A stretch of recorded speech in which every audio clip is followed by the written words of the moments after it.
ಅಸಮಾಧಾನಗೊಂಡಿರುವಂತಹ ಶಾಸಕರನ್ನ ಮನವೊಲಿಕೆ ಮಾಡುವಂತಹ ಕೆಲಸವನ್ನ ಸಿಎಂ ಡಿಕೆ ಶಿವಕುಮಾರ್ ಮುಂದುವರೆಸಿದ್ದಾರೆ. ದಿನೇಶ್ ಗುಂಡೂರಾವ್ ನಿವಾಸಕ್ಕೆ ಸಿಎಂ ಡಿಕೆ ಶಿವಕುಮಾರ್ ಭೇಟಿ ಕೊಟ್ಟು ಮಾತುಕತೆಯನ್ನ ನಡೆಸಿದ್ದಾರೆ. ಸಚಿವ ಸ್ಥಾನ ಸಿಗದೇ ಇದ್ದಕ್ಕೆ ದಿನೇಶ್ ಗುಂಡೂರಾವ್ ಅಸಮಾಧಾನವನ್ನು ವ್ಯಕ್ತಪಡಿಸಿದ್ರು. ಈ ಹಿನ್ನೆಲೆ ದಿನೇಶ್ ಗುಂಡೂರಾವ್ ನಿವಾಸಕ್ಕೆ ಸಿಎಂ ಡಿಕೆ ಶಿವಕುಮಾರ್ ಭೇಟಿ ಕೊಟ್ಟು ಚರ್ಚೆಯನ್ನ ನಡೆಸಿದ್ದಾರೆ. ಇದೇ ಸಂದರ್ಭದಲ್ಲಿ ಗೃಹ ಸಚಿವ ಪ್ರಿಯಾಂಕ್ ಖರ್ಗೆ, ಅಜಯ್ ಧರ್ಮಸಿಂಗ್ ಕೂಡ ಸಿಎಂ ಡಿಕೆ ಶಿವಕುಮಾರ್ಗೆ ಸಾಥ್ ಕೊಟ್ಟಿದ್ದಾರೆ. ಈ ಭೇಟಿ ವೇಳೆ ದಿನೇಶ್ ಗುಂಡೂರಾವ್ ಜೊತೆ ಮಹತ್ವದ ಮಾತುಕತೆಯನ್ನ ನಡೆಸಿದ್ದಾರೆ ಅಂತ ಹೇಳಲಾಗ್ತಾ ಇದೆ. ಇದೇ ವಿಚಾರಕ್ಕೆ ಸಂಬಂಧಪಟ್ಟಂತೆ ಗಣಪತಿ, ದಿನೇಶ್ ಗುಂಡೂರಾವ್ ಕ್ಲೀನ್ ಇಮೇಜ್ ಅನ್ನ ಇಟ್ಕೊಂಡಿದ್ರು. ಅವರು ಕೂಡ ಎಲ್ಲೋ ಒಂದ್ ಕಡೆ ಡಿಕೆ ಶಿವಕುಮಾರ್ ಸಂಪುಟದಲ್ಲಿ ಸಚಿವ ಸ್ಥಾನ ಸಿಗುತ್ತೆ ಅಂತ ನಿರೀಕ್ಷೆಯಲ್ಲಿದ್ರು. ಆದರೆ ಅವರ ಹೆಸರನ್ನ ಅಂತಿಮ ಕ್ಷಣದಲ್ಲಿ ಕೈ ಬಿಡಲಾಯಿತು. ಹಾಗಾಗಿ ಅವರು ಕೂಡ ಅಸಮಾಧಾನವನ್ನ ವ್ಯಕ್ತಪಡಿಸಿದ್ರು. ಈ ಹಿನ್ನೆಲೆಯಲ್ಲಿ ಈಗ ಡಿಕೆ ಶಿವಕುಮಾರ್ ಭೇಟಿ ಮಾಡಿದ್ದಾರೆ. ಯಾವ ರೀತಿಯಾಗಿ ಅವರನ್ನ ಸಮಾಧಾನ ಪಡಿಸುವಂತಹ ಕೆಲಸ ಆಗಿದೆ ಗಣಪತಿ? ನೋಡಿ ಭರತ್, ಈಗ ಸಾಕಷ್ಟು ಅಸಮಾಧಾನಿತರನ್ನ ಯಾರೆಲ್ಲ ಇದ್ರು ಅಂದರೆ ಖಾತೆ ಮೇಲೆ ನಿರೀಕ್ಷೆ ಇತ್ತು, ಅವರಿಗೆ ಸಚಿವ ಸ್ಥಾನ ಸಿಕ್ಕಿಲ್ಲ. ಆ ಲೆಕ್ಕಾಚಾರದಲ್ಲಿ ಹೋಗೋದಾದ್ರೆ ಬಹುತೇಕ ನಾಯಕರು ಅಸಮಾಧಾನ ಆಗಿದ್ರು. ಆ ಎಲ್ಲ ನಾಯಕರ ನಿವಾಸಕ್ಕೂ ಈಗ ಡಿ ಕೆ ಶಿವಕುಮಾರ್ ಸೇರಿದಂತೆ ಅನೇಕ ಸಚಿವರು ಕೂಡ ಅವರನ್ನು ಭೇಟಿ ಮಾಡಿ ಒಂದಷ್ಟು ಶಮನ ಮಾಡುವಂಥ ಕೆಲಸವನ್ನು ಕೂಡ ಮಾಡಿದರು.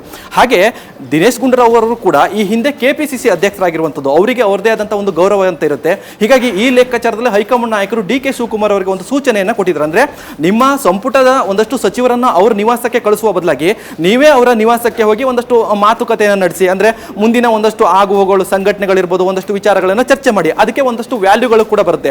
ಅಂದರೆ ಸಂಪುಟದ ಒಂದಷ್ಟು ಸಚಿವರು ಹೋಗೋದಕ್ಕೂ ಡಿ ಕೆ ಶಿವಕುಮಾರ್ ಹೋಗಿ ಅವರನ್ನ ಒಂದಷ್ಟು ಮಾತುಕತೆ ಮಾಡಿ ಶಮನ ಮಾಡೋದಕ್ಕೂ ಬಹಳಷ್ಟು ವ್ಯತ್ಯಾಸ ಇರುತ್ತೆ. ಈ ನಿಟ್ಟಿನಲ್ಲಿ ಡಿ ಕೆ ಶಿವಕುಮಾರ್ ಅವರಿಗೆ ಕೊಟ್ಟಂತಹ ಈ ಹೈಕಮಾಂಡ್ ಜವಾಬ್ದಾರಿ ಏನಿತ್ತು, ನೇರವಾಗಿ ಇವತ್ತು ದಿನೇಶ್ ಗುಂಡೂರಾವ್ ಅವರ ನಿವಾಸಕ್ಕೆ ಹೋಗಿ ಒಂದಷ್ಟು ಸಮುದಾಯವಾರ ಆಗಿರ್ಬೋದು, ಜೊತೆಗೆ BJP ಹಿರಿಯ ನಾಯಕರ ಲೆಕ್ಕಾಚಾರದಲ್ಲಾಗಿರ್ಬೋದು, ಜೊತೆಗೆ ಸಂಘಟನೆ ವಿಚಾರದಲ್ಲಾಗಿರ್ಬೋದು, ಈಗ ಅನೇಕ ನಾಯಕರಿಗೂ ಕೂಡ ಸಚಿವ ಸ್ಥಾನವನ್ನು ತಪ್ಪಿರುವಂಥದ್ದು. ಹೀಗಾಗಿ ಈ ನಿಟ್ಟಿನಲ್ಲಿ ದಿನೇಶ್ ಗುಂಡೂರಾವ್ ಅವರ ನಿವಾಸಕ್ಕೂ ಹೋಗಿ, ಅಂದರೆ ಅವರು ಕೂಡ ಒಂದಷ್ಟು ಸಣ್ಣ ಪ್ರಮಾಣದ ಅಸಮಾಧಾನ ಕೂಡ ವ್ಯಕ್ತಪಡಿಸಿದ್ರು. ಜೊತೆಗೆ ಸಚಿವ ಸ್ಥಾನ ತಪ್ಪಿದ್ರು ಕೂಡ ಯಾವ ನಾಯಕರು ಕೂಡ ಅವರ ಜೊತೆಗೆ ಮಾತಾಡಲಿಲ್ಲ. ಅಂದರೆ ಸಚಿವ ಸ್ಥಾನ ಯಾಕೆ ಕೈ ಬಿಟ್ರಿ, ಜೊತೆಗೆ ಯಾಕೆ ಕೈ ಬಿಟ್ಟರು, ಜೊತೆಗೆ ಈ ಲೆಕ್ಕಾಚಾರದಲ್ಲೂ ಕೂಡ ಅವರನ್ನು ಮಾತಾಡಿಸ್ಬೇಕಿತ್ತು, ಅದು ಎಲ್ಲೂ ಕೂಡ ಆಗಿರಲಿಲ್ಲ.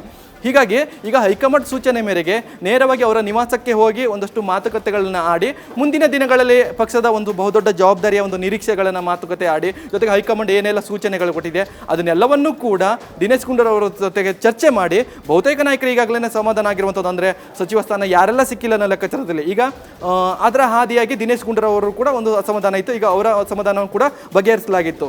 ಅದರ ಜೊತೆಗೆ ಇನ್ನೂ ಕೂಡ ಸಮಾನವಾಗದಂತಹ ಒಂದಷ್ಟು ಸಚಿವಾಕಾಂಕ್ಷಿಗಳು ಕೂಡ ಇದ್ದಾರೆ. ಅಂದರೆ ಕೃಷ್ಣಪ್ಪ ಅವರು ಇರ್ಬೋದು, ಜೊತೆಗೆ ಮಹಿಳಾ ಕೋಟದಲ್ಲೂ ಕೂಡ ಒಂದಷ್ಟು ಇದುವರೆಗೂ ಕೂಡ ಅಧಿಕೃತವಾಗಿ ಆ ಸ್ಥಾನ ಇನ್ನೂ ಘೋಷಣೆ ಆಗಿಲ್ಲ. ಈ ನಿಟ್ಟಿನಲ್ಲಿ ನೋಡೋದಾದರೆ ಡಿ ಕೆ ಶಿವಕುಮಾರ್ ಅವರು ಕೂಡ ಸಮಾಧಾನ ಪಡಿಸುವಂತಹ ಸಾಕಷ್ಟು ಕೆಲಸಗಳ ಜೊತೆಗೆ ಹೈಕಮಾಂಡ್ ನಾಯಕರು ನನಗೆ ಸೂಚನೆ ಕೊಟ್ಟಿದ್ದಾರೆ. ಈ ನಿಟ್ಟಿನಲ್ಲಿ ನಾನು ನಿಮ್ಮನ್ನು ಈ ಖಾತೆಯಿಂದ ಈ ಸಚಿವ ಸ್ಥಾನದಿಂದ ಬಿಡ್ಲಾಯಿತು ಅನ್ನೋ ಲೆಕ್ಕಾಚಾರದಲ್ಲಿ ಅವ್ರ ಜೊತೆಗೆ ಚರ್ಚೆ ಮಾಡಿ ಒಂದಷ್ಟು ಸಮನ ಮಾಡುವಂಥ ಕೆಲಸ ಕೂಡ ಮಾಡಿದ್ದಾರೆ. ಇವತ್ತು ಕೂಡ ದಿನೇಶ್ ಗುಂಡೂರಾವ್ ಅವರನ್ನ ಭೇಟಿ ಮಾಡಿ ಆ ಲೆಕ್ಕಾಚಾರದಲ್ಲಿ ನೋಡೋದಾದರೆ ಅವರಿಗೂ ಕೂಡ ಒಂದು ಮಟ್ಟಿಗೆ ಸಮಾಧಾನ ಆಗಿದ್ದಾರೆ ಅನ್ನೋದು ಕೂಡ ಈಗಾಗಲೇ ಈಗಿರುವಂತಹ ಮಾಹಿತಿ. ಹೀಗಾಗಿ ಮುಂದಿನ ದಿನಗಳಲ್ಲಿ ಮತ್ತೆ ಈ ರೀತಿಯಾದಂಥ ಆಗಬಾರ್ದು ಅನ್ನೋ ಲೆಕ್ಕಾಚಾರದಲ್ಲಿ ಡಿ ಕೆ ಶಿವಕುಮಾರ್ ಅವರು ಇಂಥ ಪ್ರಯತ್ನಕ್ಕೆ ಮುಂದಾಗ್ತಿರುವಂಥದ್ದು. ಭರತ್, ನ್ಯೂಸ್ ಫಸ್ಟ್ ನಿರ್ಭೀತಿಯಿಂದ ನಿಮ್ಮ ಪರವಾಗಿ.